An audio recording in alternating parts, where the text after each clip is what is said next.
Welcome to the Wired for Success podcast, your show for ambitious, mission-driven entrepreneurs who want to build million-dollar businesses without sacrificing their health, relationships, or happiness, who understand that in order to build their empire, they need a solid foundation, and that the more they are thriving, the more their business is thriving too. This show brings you the very best from science, self-development, and entrepreneurship to set you up for sustainable success. Hi, I'm Claudia Garbutt, the scientist turned mindset and high performance coach for entrepreneurs, and I help you get wired for success. Hey everyone, and welcome back to a brand new episode of the Wired for Success podcast, where we talk about all things science, self-development, and entrepreneurship that help you get to that next level of success in your life and business. And my guest today is no other than the legendary David Heinemeier Hanson, the creator of Ruby on Rails, the co-founder of Basecamp and Hey, the best-selling author, winning race car driver, antitrust advocate, podcaster, and so much more. Welcome, David, and thank you so much for being on my show today. Thanks for having me on. Absolutely. David, let's start with a fun question. What would you say, on a scale from 1 to 10, how much of an optimization junkie are you? Oh, I gotta be a full 10. I absolutely love to optimize everything that I dive into. Everything I care about, I should say. And that is in itself an optimization, to focus where your energy should go. It can't go all over the place all the time. So narrowing on those key spots that really matter is huge to me. But in programming, for example, I can spend absolute hours just trying to get one piece of code perfect, that there's nothing in there that I think could be one way or the other way, but it's just right. So I take a great amount of pleasure out of optimization. Race car driving is much the same way. You must optimize every 10th of a second, every single corner to make it go around. I get a tremendous joy out of seeing, do you know what? I've done everything I can in this instance to make this perfect. Yes, I am the same. So I totally understand where you're coming from. But for you, has that always been the same for you? Like, have you always loved optimization, or is it something that runs in your family, or are you how did it come about that you love optimization so much?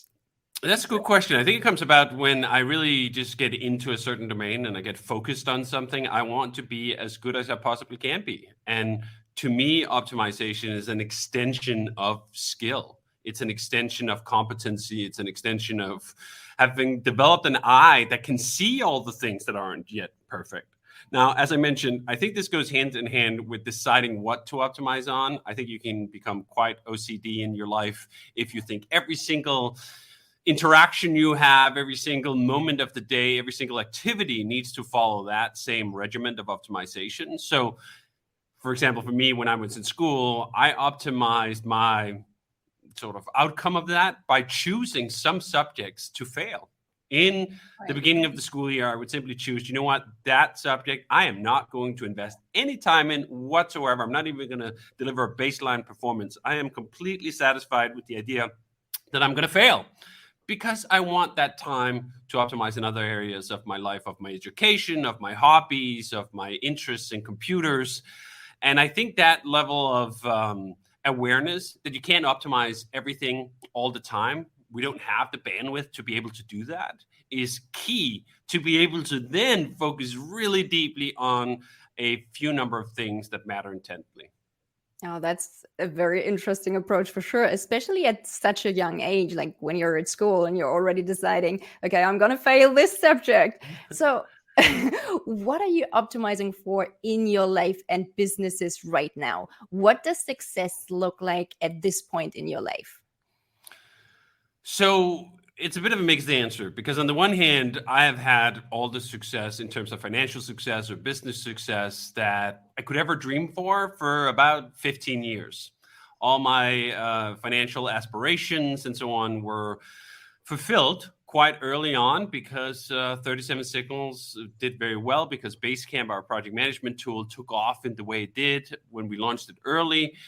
And some of the optimization is to make sure you keep a good thing going. I think I've met a lot of very powerful, interesting entrepreneurs who are so obsessed with taking things to the next level. I know we'll probably talk about that, but that you sometimes end up staking a really good place that you've arrived at on the bet that you can turn it into something bigger, that it becomes a sense of double or nothing.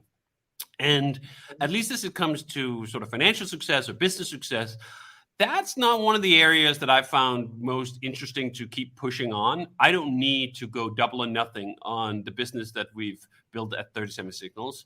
That base allows me to go really deep on other things that I care tremendously about. For example, programming is one of those evergreen pursuits that I've been involved in for well plus 20 years. And I keep finding things there that I want to go deeper on, that I want to push further on, piece of technology that comes out that I want to investigate.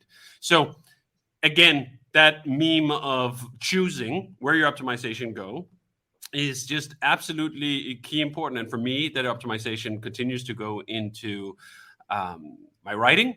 I've written 4.5 books with Jason Fried. I continue to write a lot on my own personal blog. I just really enjoy that. I enjoy having conversations like this. I enjoy educating people on the lessons that we've learned over the years that we've been in the business.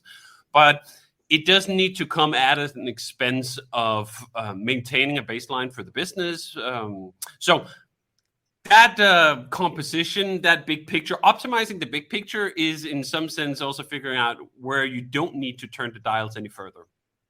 Right. So is it fair to say that you let curiosity take the reins and just follow your curiosity wherever it leads you?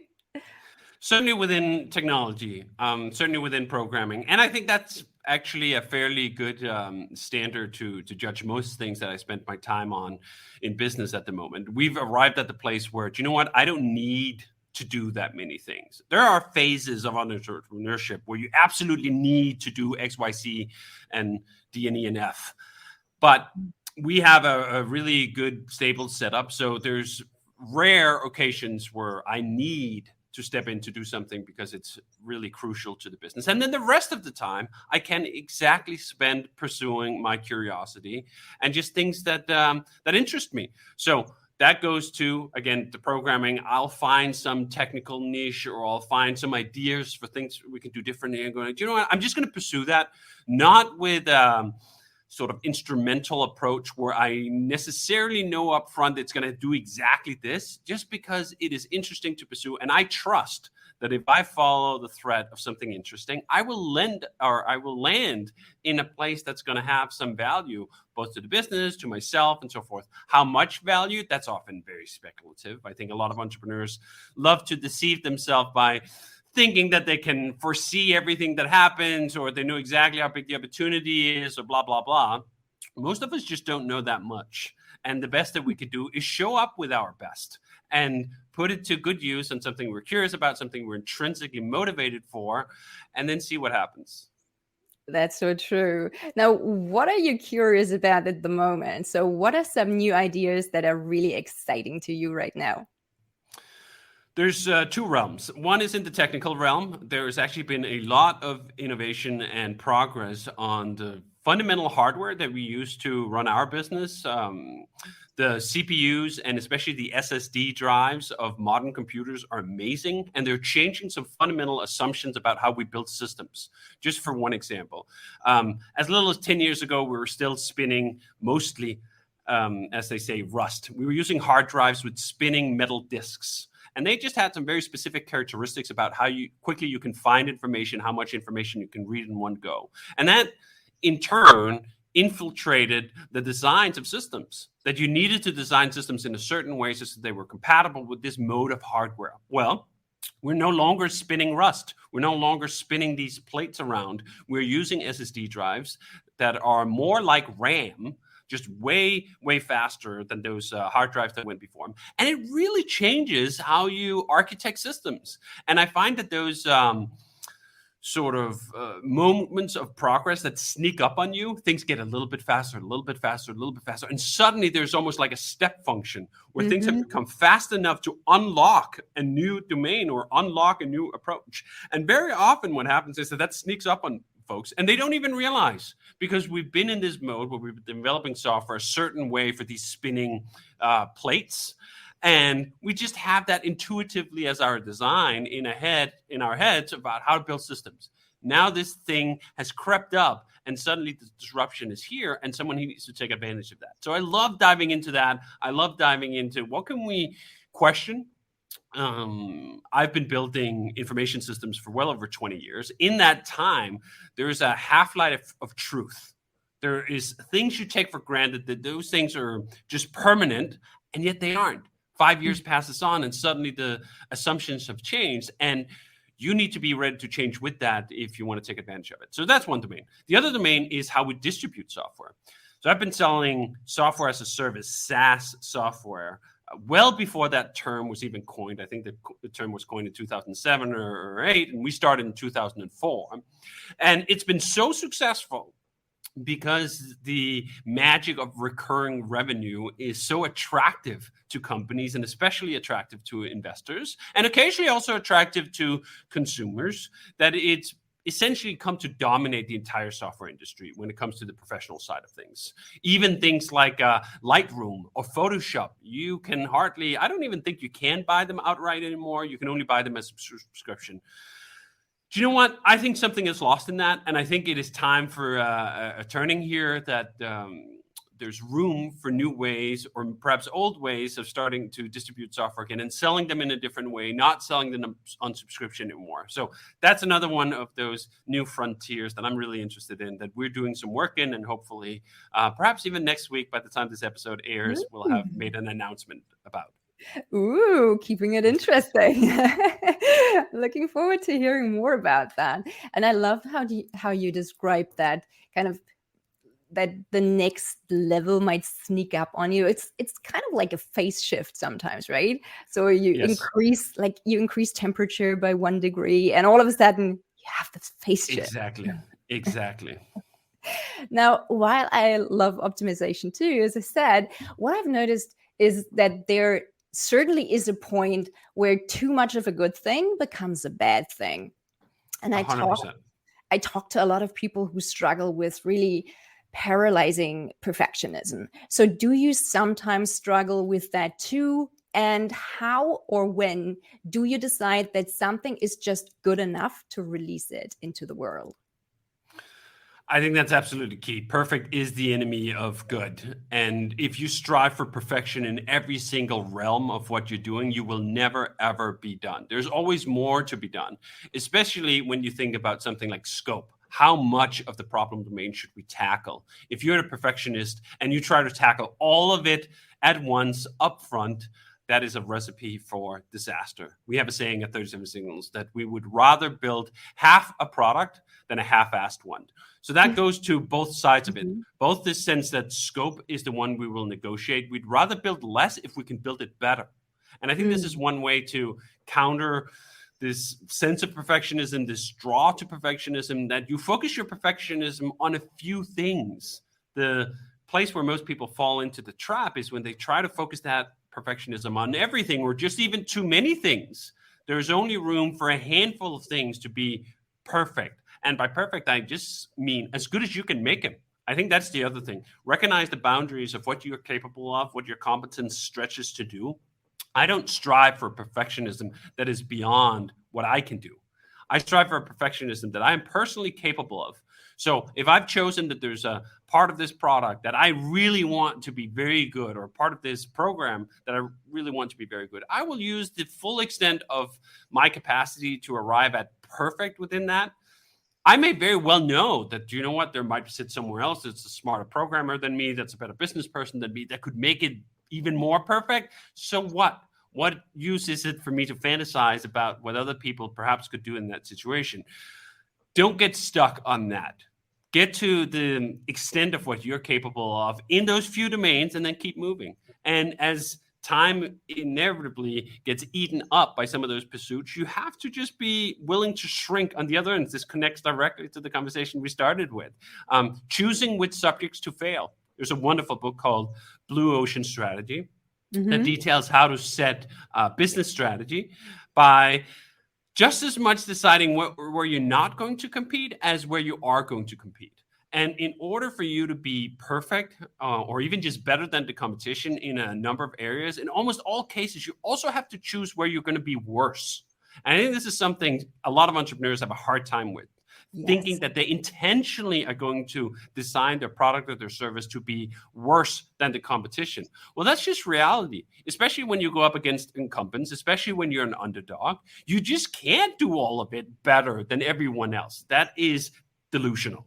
Now, a lot of entrepreneurs are delusional, and some delusion is actually not a bad thing to have in your life, because it sort of gives you the power to keep going, even if the odds are perhaps not 100% in your favor. But you can still work to optimize those odds. That's the other thing I find with entrepreneurs and perfection. That, do you know what? There's a huge difference about choosing to go with a project that has a 20% chance of success or one that has a 1% chance of success. In business in general, for example, this is one of the reasons we never took venture capital. We were never interested in becoming a unicorn. We didn't want a small chance of a fantastical success. I wanted as good of a chance as I could possibly get for a good success. And that actually goes to the core of that perfect being the enemy of good. If you are only chasing the unicorn level of success in business, especially in tech startups, you're giving up on a much better chance of a good business. Do you know what? We have a good business. In fact, I would say we have a wonderful business. It is less than 80 people.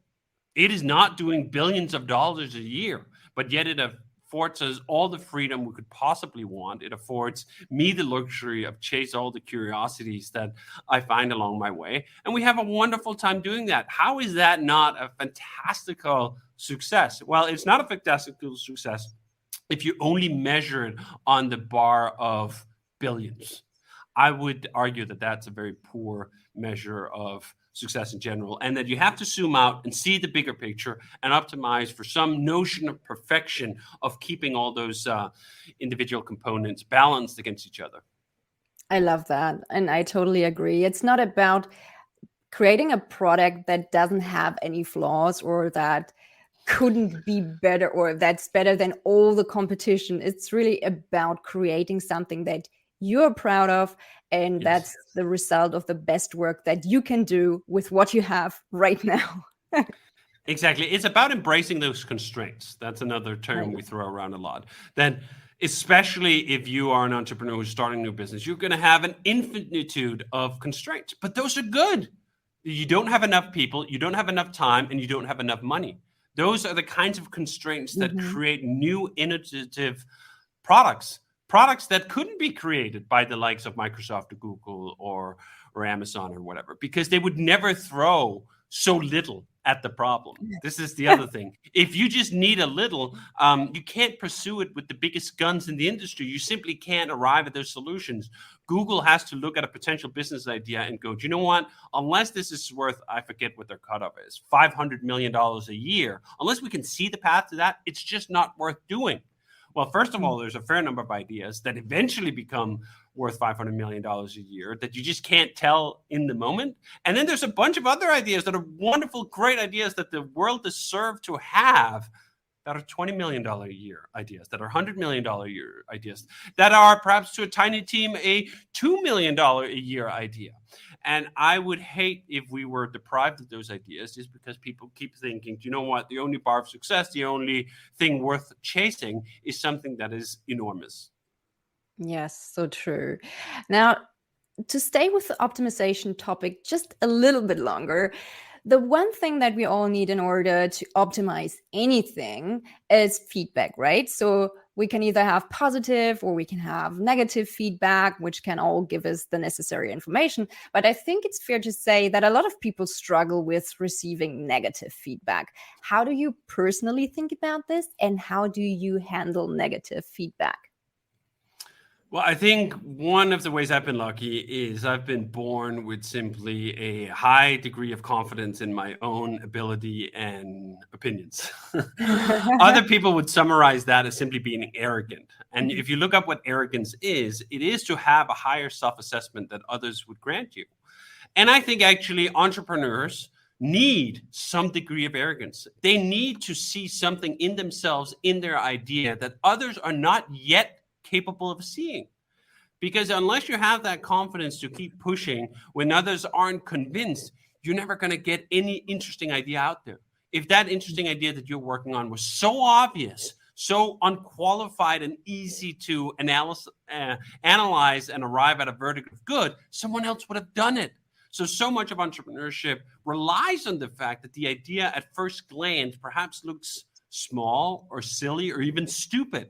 And to face the world with an idea that perhaps even looks outright stupid, you actually need some degree of arrogance. You need to believe that you can take this idea that others are looking at and thinking of as stupid right now and turn it into something in perhaps a few years that the same people, the very same people, will flip on and go, that's brilliant, right? And I think that degree of self-confidence and pushing forward is quite important. I think you can develop it. Not everyone perhaps is born with it in the same way that I perhaps for this specific area of human life was happy to be born with and was fortunate to be born with. It has its own drawbacks and consequences in other realms. But I think you can cultivate it and at least strive to cultivate it. That, you know what, internalizing the belief that this is necessary. For me to be a good entrepreneur, for me to push an idea that not everyone can see as well as I can see forward, I need to be this person. I need to become this person. And I think this is another thing that's really key and something that I embraced very early on was, do you know what? When I started just as being an entrepreneur, I wasn't a finished person. I was a work in progress. I was a project in much the same way as the things that I was working on. And I could improve. I could become a better person, not just in terms of my technical skills, but also in terms of my outlook, in terms of my reactions. And there's a ton of ways that you can upgrade those things. You can, of course, become a better technical person by just honing your craft and following the masters of your craft. But you can also upgrade your operating system for thinking and for analyzing problems and so forth. This is one of the reasons I always plug Stoicism when it comes to this topic, because that has been one of those finely honed operating systems of thinking that I've adopted and found a ton of use and really resonated with the way I was already thinking about things. It just crystallized them and made them clearer. And I think at least being intentional about that, you know what? This is part of the journey. This is part of it. You know, when I start, I'm going to be one person. And if I'm going to be good at this, if I'm going to be better at this, if I'm going to optimize this, I need to become somewhat of a different person. Not in all regards. It's not that you have to lose yourself entirely. But this idea that becoming someone else is actually a positive vision of yourself, that no person is born perfect. Every one of us have room for optimization, room for improvement. And as long as you take that in a good faith way, where you're not constantly beating yourself up, oh, why am I not better? And why am I not perfect now? And so on. That is completely, in my opinion, useless, if not downright counterproductive. But if I just go like, you know what? I show up and I'm pretty good, but I could be better. And if I spend time adopting better ways of thinking, I can see the results of that. I can see that I'm calmer, that I have a better strategic overview, that I'm better at picking which things to dive into with my perfectionism, and I get better results from that. I think it's just as important as focusing on the product itself. Oh, absolutely. I mean, this growth mindset is so important because, as you said, we're all work in progress and we have to embrace that. Now, Yes. what about situations where you are the one who has to give feedback? Do you pay attention to whether you frame it in a positive or a negative way? And what have you learned about communicating and giving feedback in a way that motivates people rather than frustrates them? Oh yeah, that's a good topic, because this is actually one of the areas where I have a lot of work still to do, where I recognize my own failings. And one of the failings is I am not a patient teacher. I can, on occasion, be a passable teacher when I know something that I need to impart on someone else who gets it right away, which is such an unfair standard, which is why I would not commit myself to a life of one-on-one teaching. I prefer my teaching to be broader, to be more anonymous in some sense, that I am sharing whatever I learn in the format and with the wisdom that I took away from it, and then I write it down in a way that someone can learn on their own time and at their own pace. When I have to do the one-on-one teaching, it is a bit of a coin flip as to whether that goes well. I am absolutely recognizing the fact that I don't have the patience to methodically, patiently walk through something with someone who needs to get it or needs to have it told a few different ways, or a different way that even I pursued it, right? Like, the thing with learning is we pick up different skills in different ways, or the same skills in different ways.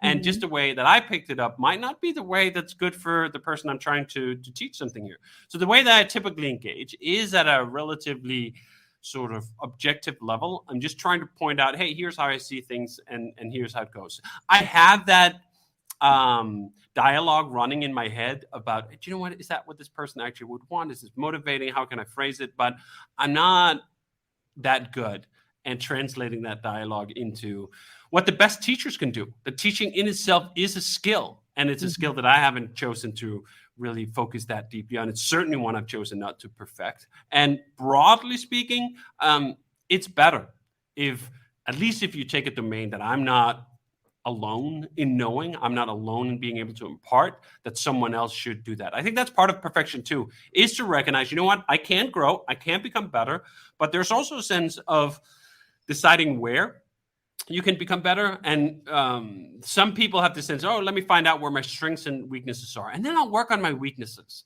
There's a whole body of leaders who are saying, basically, you know what, that's very difficult work, and in some cases it's even impossible work. That you are better off in many cases doubling down on your strengths, recognizing your weaknesses, and then complementing your team or your sphere with others who, instead of the weaknesses you have, they have other weaknesses, and then they have some strengths that complement your weaknesses. I think this is one of the reasons, for example, that Jason Fried, my business partner at 37 Signals, and I have worked together so well for 22 years, is because we do complement each other. We're not just carbon clones of each other. There's a lot of overlap, but then there's also parts of the Venn diagram where we have our own slices, we have our own half moons that bring something that the other doesn't have to the table. And I think with teaching, that is one of those domains where I just go like, you know what?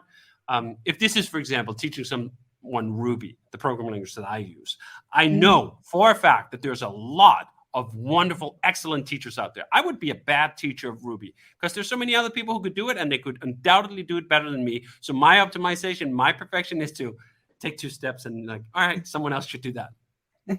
That's totally fine. You are allowed to outsource stuff. You don't have to do everything yourself, right? Exactly. Now, a lot of people think that they are either, too young, too old, too dumb, too whatever, to do the things that they would really like to do. And I always like to challenge that thinking, because most of the time it's really just excuses and trying to justify not taking any risks. Now, as a counterexample, I'd love for you to tell the story of how you got into racing cars. So how old were you when you learned how to drive, and how long did it take you to get to the top, and what have you learned on this journey? Yes, I actually got started quite late in life with several of the interesting pursuits that I've followed. Not just race car driving, but also programming. I didn't really learn programming until I was 20 years old, which is quite late for someone who then ended up developing the career that I did in programming. But it's even more accentuated when it comes to racing. I did not get my driver's license until I was 25 years old. And I did not sit in a racing car until I was 27 years old. And that sort of sense of I'm showing up, and there are other people here who are my age, who've literally been racing for 20 years at that point. It's very common that the best racers in the world, they start go-karting by the time they're 5 or 6 years old. That I could become, if not directly competitive, at least in the same realm, at least have an opportunity to compete and occasionally beat these people who've literally been doing it 20 more years than me, is a testament to the fact that you can learn a great many things quite late in life. I don't think you can learn it impossibly late. I think race car driving is one of those physical activities that if you try to pick it up at 60, do you know what? You're never going to be able to be in that same realm. But picking it up at 25, 27 really for racing was possible. And I set myself the goal after I got into a race car and became addicted to it basically on the first day. I got to experience a race car a real race car with slick tires, single seater, the whole thing. And after I got out of that car, it just felt like my mind had been completely blown, as though I've taken a tablet of LSD or something. And I just went, I want more of this. I want to get back into this universe. I want to get back into this space where everything else disappears. And perhaps it was because I'd recognized that state, the flow state, this state where you're completely engrossed in an activity and you lose track of time and place. When you're in a race car, at least when I sat in a race car, all my attention was focused on the next corner. In part because it's a danger perhaps involved that, do you know what? If you get this horribly wrong, it will actually hurt, if not worse. So that really helped stimulate the mind, I think, to getting into that singular tunnel vision where you can pursue something. But I recognized that was the same thing from the best moments of programming, for example, for the best moments of writing. They would have that same quality that I would thinking about anything else. I wouldn't be thinking, oh, what are we going to make for dinner tonight, or what meeting do I have next week? It was just about being present in the moment for the next direct activity, writing the next word, programming the next expression, race car driving the next corner. So I really got into that, and I spent the next at least 2 years just honing that at a local track, not really doing any competition, just getting more and more familiar with the craft of race car driving. And then 2 years later, I did my first competition and got a taste for that and set the highest goal I essentially could. What would be my kind of blowout accomplishment is race car driving. For me, that was racing at the 24 Hours of Le Mans. So that happened in 2012. That's 5 years after I first sat in a racing car. I was on the grid at the 24 Hours of Le Mans. And I won that race 2 years after that in 2014. Wow. And sort of that progression of deciding, do you know what? I am going somewhere with this. I'm enjoying myself. And that's, for some people, that's enough, right? They're like, hey, I'm having fun. It's enough to have fun. I have more fun when I think I'm also going for something. So I combine that aspect of having fun in a race car with also picking some immediate, slightly out of reach goals for me, or milestones rather, for progression. And then I could know, do you know what? I don't need to spend another 2 years at this level in this series. I have now spent a third of a season. I'm good enough. Maybe I'm not going to clean up and win the whole thing, but do you know what? I'm competitive enough. I need to go to a bigger pond. I need to be a smaller fish in a bigger pond for me to progress faster. And I think one of the things that hold people back, both in race car driving and in other sports and in other hobbies and even in business, is becoming too comfortable being a big fish in a small pond. Being like, oh, I am really very respected in this little niche circle, and that feels very comfortable. I don't want to give that up. I've always been incredibly eager to give that up. I am highly suspicious whenever I end up in a pond where it feels like I'm amongst the bigger fish, because I'm going to stop learning.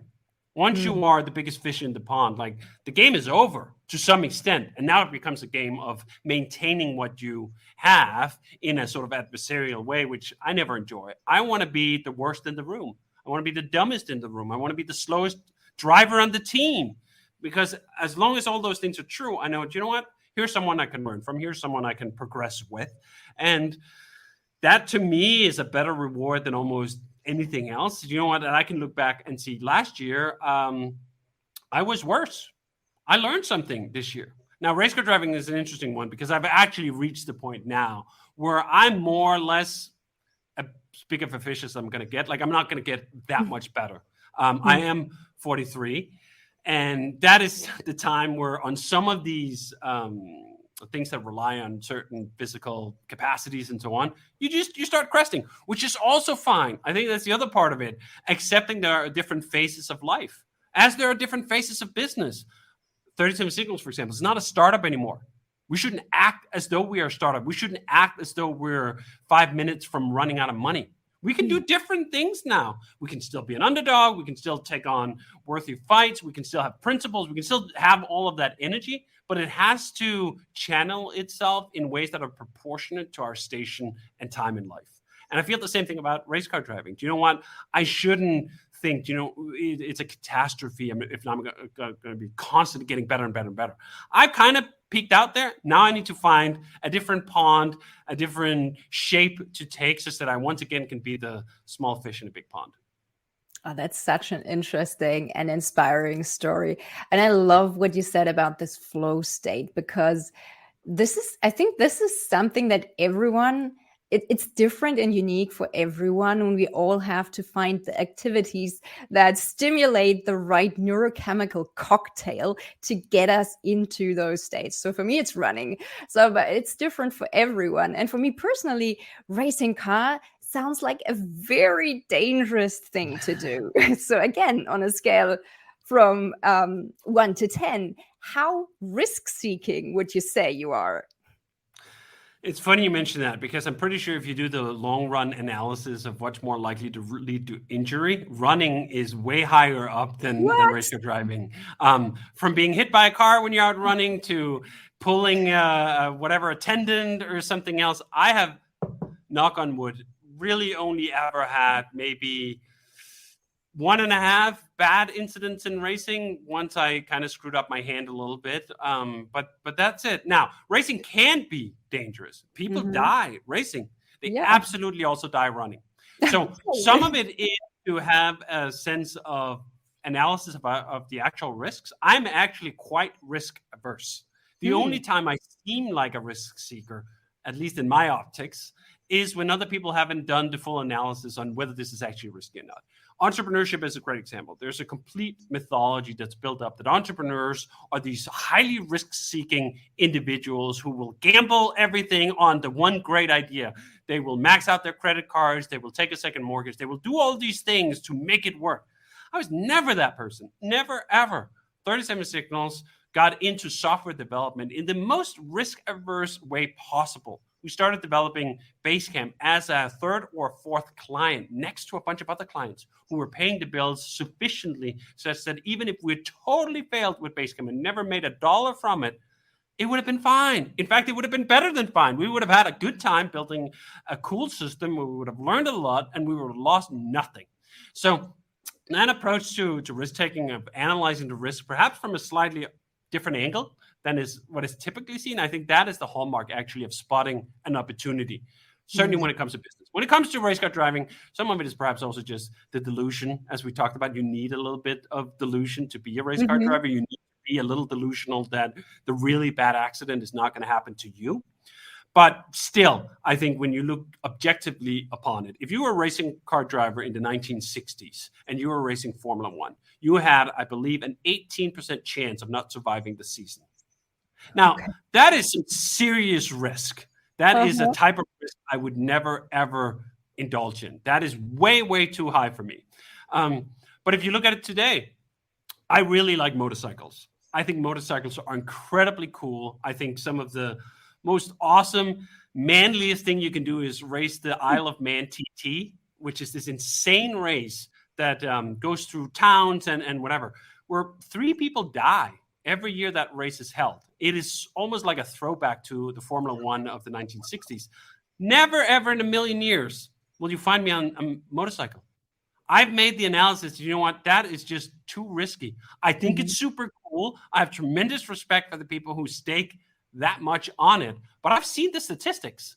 Driving in traffic on a motorcycle is literally 200 times more risky than driving a car. That's too high. Driving the Isle of Man TT, which I adore watching and have just tremendous boyhood-like affection for the heroes on those bikes, way too freaking risky. If 3 people were dying every year at the 24 Hours of Le Mans, no way you would find me on that grid. Yeah, I totally understand that. So how do you assess which risks are worth taking and which are not? Can you walk us through your decision-making framework? So when it comes to business, I like to look at it in a quite risk-averse way where we like to take risks. I think, by the way, risk is such a malleable word. It can mean almost anything. But risk in business often means trying something new you're not guaranteed success of. You're going to invest material resources, time, money, opportunity into this endeavor, and that's going to have some risk, because if it didn't have some risk, again, as we talked about, it would have been obvious and someone else would have done it. In fact, the opportunity is there because it is risky. So first of all, you need to recognize that and thank the risk for keeping the opportunity alive. Otherwise, if it was zero risk, the opportunity would be dead. But then I like to think, are we risking some time? Are we risking some sort of opportunity here? Or are we risking the business? I don't want to risk the business. There are very few things. In fact, nothing has come along yet. Well, actually, not nothing. Well, risking the business is perhaps an overstatement. We've maybe 3 times in the history of the company ever really risked something to the level where you go like, you know what? There's a possibility here that this can go so poorly that it is going to imperil the business. The vast, vast majority of the time, we're not risking the business. I don't have that obsessive gambler in me that, as we talked about, it's got to be double or nothing. I don't get an acceleration out of double or nothing. I think I'm quite normal in that regard, that we are far more risk adverse, or we take loss, what is it called? Loss aversion, that we see loss as basically twice as painful as gain is. So we would rather, we would hate losing $50 more than we would cherish winning 100. And I think that is absolutely true. And I think it's even more true once you've crossed what to me is the step function of wealth and financial success, which is that you have enough that you no longer need to worry about rent or groceries or dinner or even the hobbies that you enjoy, maybe not race car driving, but sort of more mundane things, that is established. Like, very, very few things. In fact, I can't come up with any business opportunity I would ever want to risk my baseline for.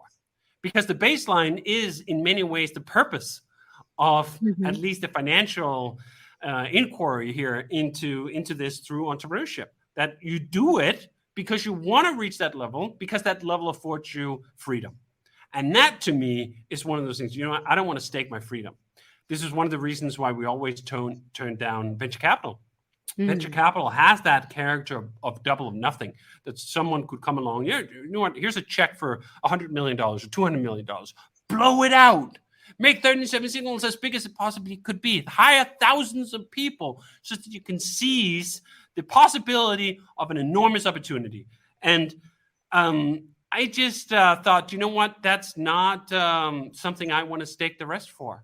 I don't want to stake the baseline for that. I want to stake my freedom for that. I might very well end up in a situation, as countless entrepreneurs have, where they no longer control their destiny. They no longer control their company. They no longer control the direction. They're not even in agreement with where they're going, but they have to keep on going because they've signed up with these people who've given them a lot of money. I'm completely allergic to that. I would much rather have less, but then be completely in control of it. Yes, totally agree.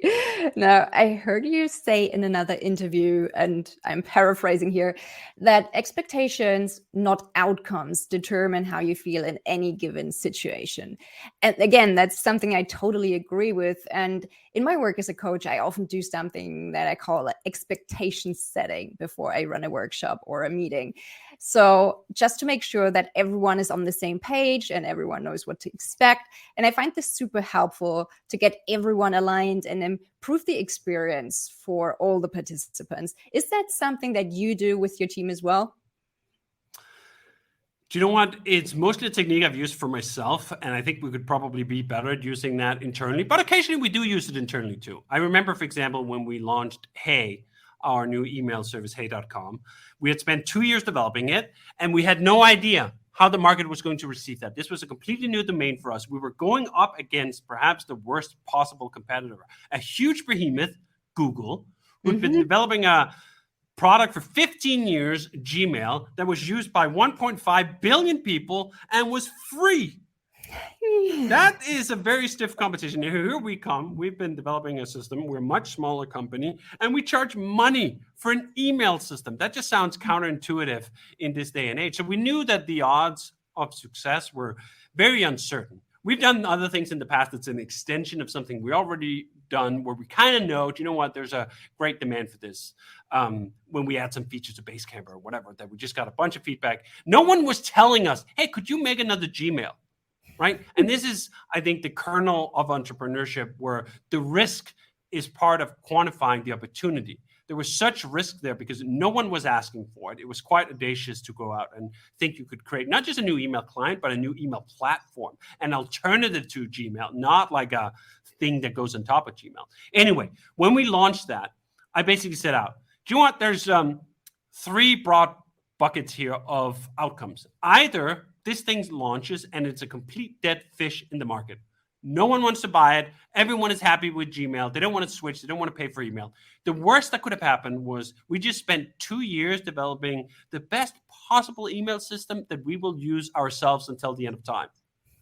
That's a pretty good outcome. I spend a tremendous amount of time in Gmail in email every day in Hey now, because that is the second most important tool of communication that I have after Basecamp. We use Basecamp for all our internal communication. But as soon as I talk to anyone else, how did we set up this podcast? We did it over email. Email is the common form of communication for everyone, in the same way that the telephone used to be. You find someone's cell phone number, you call them up. Now you find someone's email and you send them an email before you do anything else. So that could be one outcome, that we just build a great tool for ourselves. And not only would we get the tool for ourselves, we would also have gotten all the learning that there is. We could see it as what it's called, a kata or something in karate, a practice. We're figuring out the technologies we want to use in the future for Basecamp. We're getting better. We're honing our craft in ways you can only really do with greenfield development. This is one of the perhaps sometimes pitfalls of getting success. You're sort of stuck in a local optima of, these are the best ideas I had 15 years ago. Well, here was an opportunity where we could use the best ideas that we had today. So that was the sort of low case, if you will. And the expectation setting was about making sure that even the low case, even the worst case outcome, was not just acceptable, but one we've already primed ourselves to be happy about. To me, so much of expectation setting is ensuring, or working on, I should rather say, that all possible outcomes are acceptable. Right. That to me is the absolute entrance to dissatisfaction, is once you start slicing down the outcomes possible in life and say, like, do you know what? This range, I couldn't bear it. This range, I'd be just terribly miserable.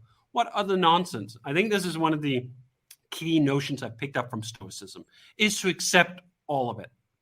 Amor fati is the saying of love your faith. That, you know what?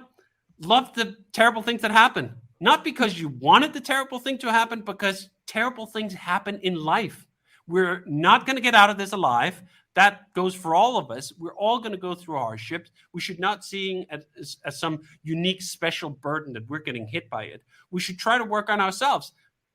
Quay, the conversation we just had about improving yourself, working on yourself and our own capacity to withstand adversity. And in fact, then if we have done some of that work, be happy when some of the adversity shows up. Be happy that here's an opportunity to show ourselves that we actually are better, that we are more resilient. And in fact, that's also, of course, the best way to grow resilience is to face adversity and overcome it. So this idea that we should chase paradise and we should try to limit the range of human situations we find ourselves in, I don't actually subscribe to it. In the moment, of course, we're all going to be overwhelmed by, like, oh, this is really hard. This is really painful. This is really disappointing. Yes, true. But these are just cloud feelings, and they'll drift. Like, the wind will carry them away, and you'll be so angry, and the cloud will be so dark. And if you just sit there and wait and let the cloud pass, do you know what? It will have gone. Unless you let it consume you, which, who does that benefit? To what effect? Right? So I think this notion of just working on your own expectations for outcomes in life. And this is where I inevitably get the criticism. Yeah, easy for you to say. It turned out pretty well. Yeah, it did. But you know what? I also know a ton of people who arrived at my station in success and were miserable because there wasn't more. There was a bigger yacht. There was helicopters. There were private jets. I'm just listing all the things that I don't have access to, private islands, all these other things. And they were constantly measuring themselves against someone else. Yeah, that is the worst kind of expectation setting. That, you know what, if I don't reach this mythical place, I'm going to be unhappy. Because do you know what happens? And this is scientifically proven time and time again. You reach that place and boom, 5 minutes, you're unhappy again. The hedonic treadmill is the automatic function that runs for everyone unless you specifically work to counter it. There's a wonderful study on wealth. What does someone need to have to feel at peace? And they did this study, and they asked someone who had $500,000, what do you need to really feel secure? And they'd be like, I need $1 million. Okay. So they asked the person with $1 million, what do you really need? They needed $2 million. They asked someone with $5 million, I need $10 million, right? There was literally just this, I need twice as much as what I currently have. That was the standard deviation, if you will, from happiness that people expressed when they were just asked off the cuff. And I thought, you know what? That is deeply tragic. What you sit with right now, certainly almost positively for all the listeners that you have, is winning the human lottery. Absolutely. If you look over the long span of human existence, even in our world, out of the 7 billion people in the world right now, chances are you've won the lottery, that you have massively been fortunate in your allotment in life. And instead of sort of embracing that and being happy with that, again, doesn't mean we can't reach. We should constantly try to reach. We can't just be happy in paradise. That's the biggest fallacy of all. That paradise is this place where we'll just be internally content. That never happens. But that there is a baseline where you go like, you know what? Things are pretty good. They could be better. But if they don't become better, I'm still going to be in a place where I'm happy because I've set those expectations. Yeah, it's so important. Just the framing, how you look at things, the mindset. It's everything. It is everything. And I think this is where Stoicism really gives you an appreciation for, it's not what happens to me, it's how I feel about what happens to me. That's what governs whether I am happy or unhappy. Yeah, absolutely.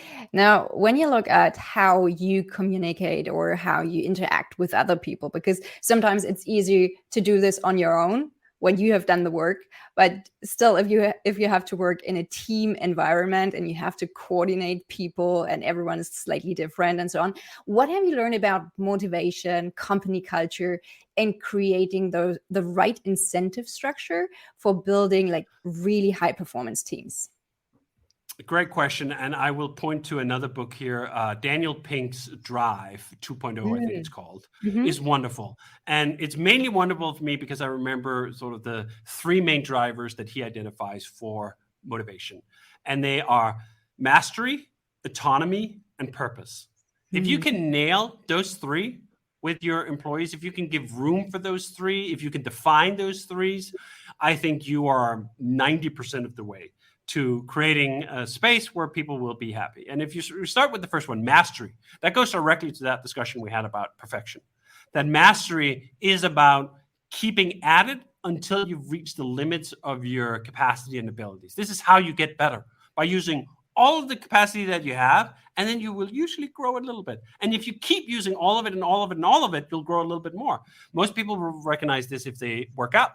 Like you'll bench press or you'll do lunges and you can do 20 at 15 kilos lunges, let's just say that, right? And you do that for a couple of weeks and suddenly you can do 25. Or you can carry 20 kilos and you're like, what is this magic? Well, the magic is you use the full amount of your capacity as a human with your muscles, and they broke a little and then they grew back better. I believe the same is absolutely true with almost any type of intellectual skill that you can happen. That the myelin that's getting wrapped between your neurons can get wrapped better and stronger, so that you literally upgrade the computer that you have in your head. But to upgrade your computer, you have to push it to the limits of its capacity. So that to me is mastery, is continuing to encourage that, to set that as the standard. No. In general, in the big picture, we will ship good enough. But you know what? This narrow little thing here, we're going to make that freaking perfect. And we're not going to just make it perfect because customers would necessarily appreciate it. We're going to make it perfect because we would appreciate it. I have found that very few things inspire intelligent, diligent, capable people like making good stuff, making something that you're uniquely and intensely proud of. Sometimes you can put in a passable performance and you can go like, that's okay because it's not really the important thing. But if all you do is put in passable performance that never stretches you, I think that's an absolute direct ticket to misery when it comes to work. And I think this is one of the reasons a lot of people are miserable at work, that there are so many companies that they're just looking for a passable performance in all areas at the same time. Can't have that. We must have points of mastery where we're all pushing towards the very best that we could possibly do. Then there's autonomy. And autonomy is, I mean, it's almost in the word, right? You have to be left to your own devices to figure out the path, to be able to do things without being micromanaged, to have enough leeway to exercise that mastery, to find that mastery.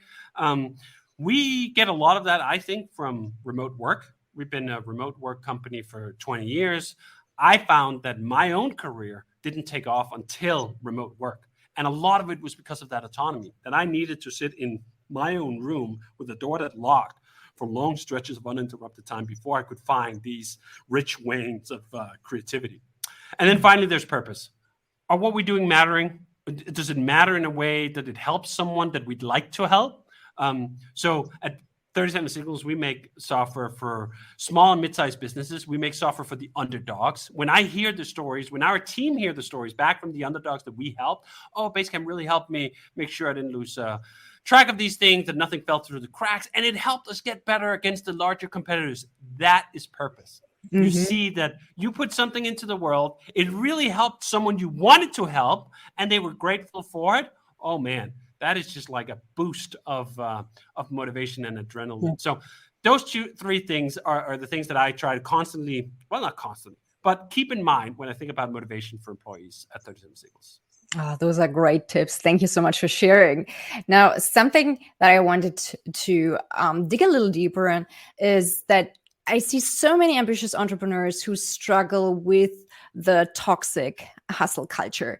And of course, we need to stretch, and we need, in order to grow, we need to stretch, have those stretch goals and go after them. But as someone who has suffered from burnout, it's always important to me to highlight that working 24/7 is not a great work ethic. It's an unsustainable and dangerous malpractice. Because if you have to work 24/7 to put out fires in your business, then your business foundation and systems are in need of a serious upgrade, right?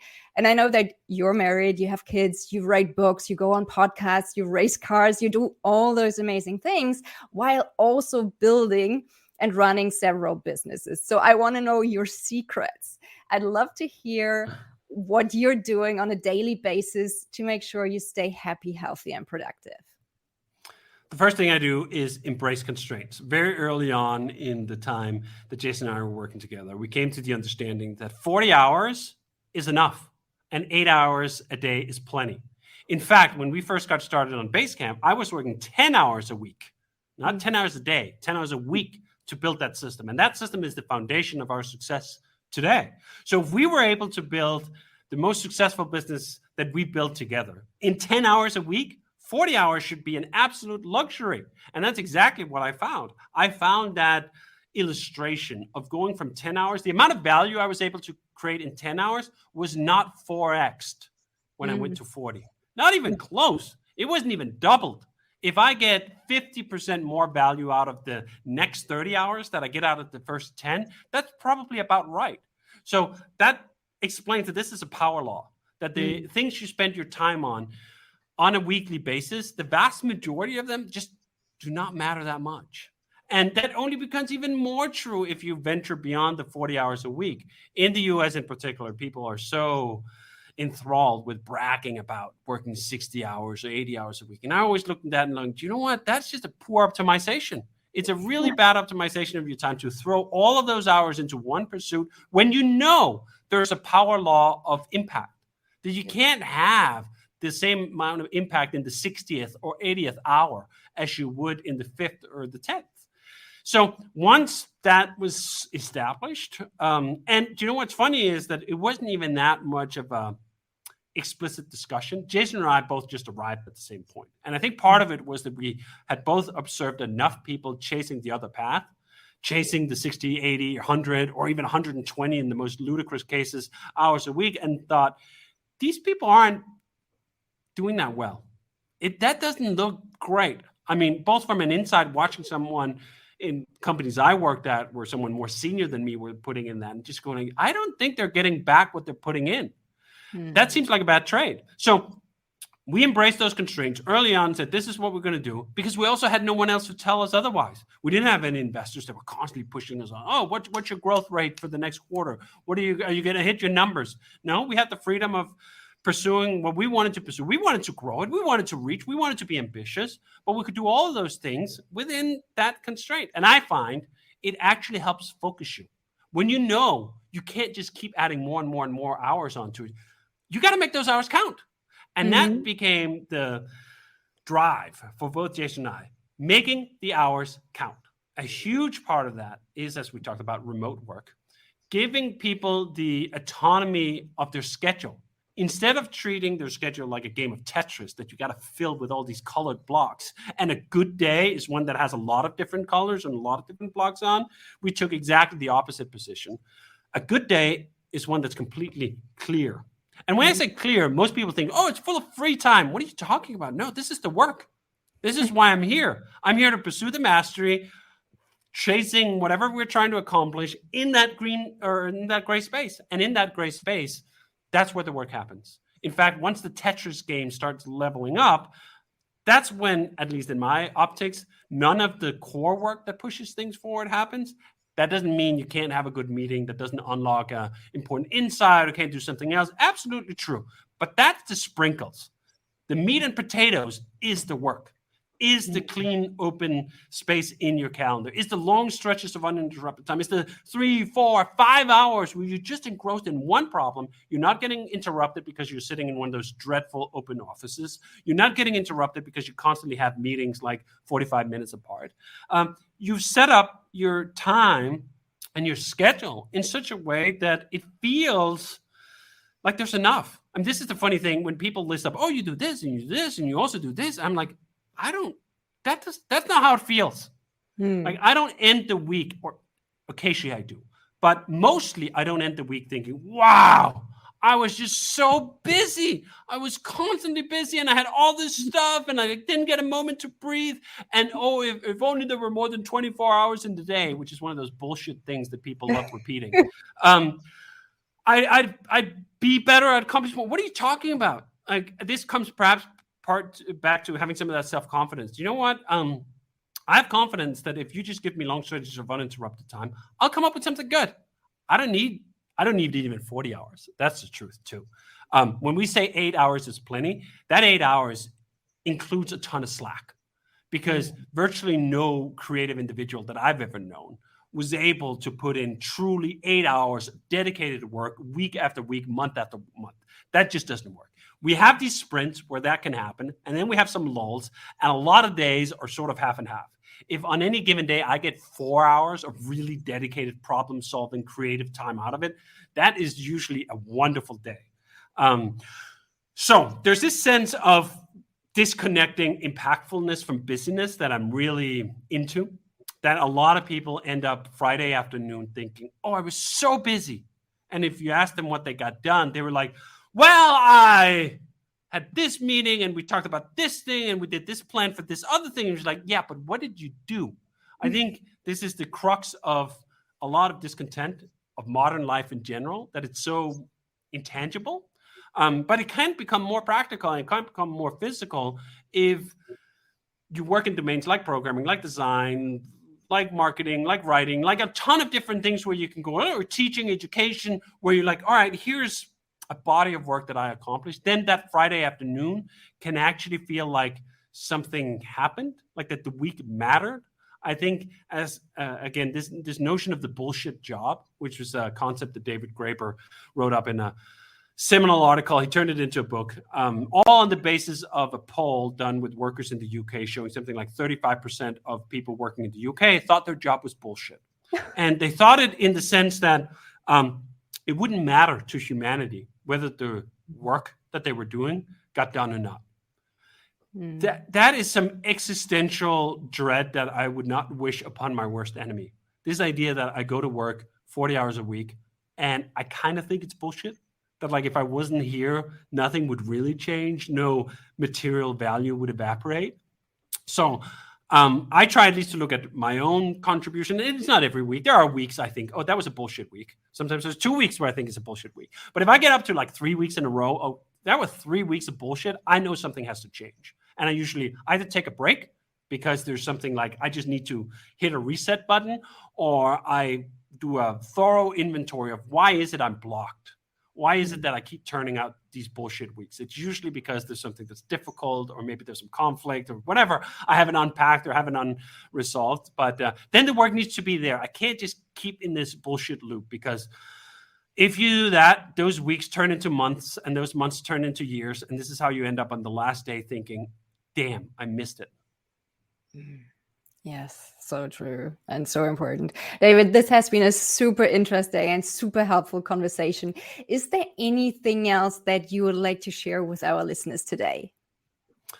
Well, I'd say if you like any of these ideas, I put out a lot of them, both on podcasts like this, on our own podcast, the REWORK podcast, in my own writing. And you can find links to all of it on dhh.dk.